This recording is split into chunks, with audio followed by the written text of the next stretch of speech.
I am Aisha Ali and you are watching Saiban News HD. Now adding news from Sialkot.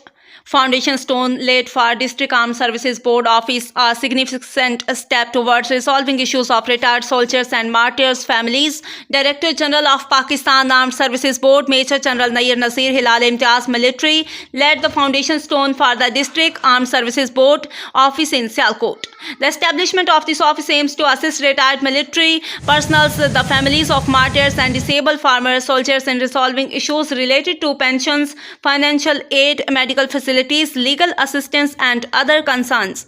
Colonel Tariq Aziz, Armed Services Director, Punjab South, attended the ceremony as a special guest and termed the project an important and positive step for former soldiers. He stated that the establishment of this office under the District Armed Services Board would provide timely guidance, financial support, resolution of pension issues and other benefits to retired military personnel, martyrs, families and disabled servicemen. Colonel Aftab Ahmed, Deputy Director, Soldier Board, Sialkot, supervised the ceremony and emphasized that the District Armed Services Board office would work for the welfare of former military personnel and play a key role in addressing their concerns on a priority basis.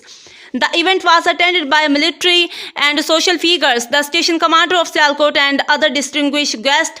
The participants of the program appreciated this initiative, expressing hope that the establishment of the District Armed Services Board office would significantly reduce the difficulties faced by retired military personnel, martyrs' families and disabled former soldiers. They viewed it as an essential platform for the prompt and effective resolution of their issues.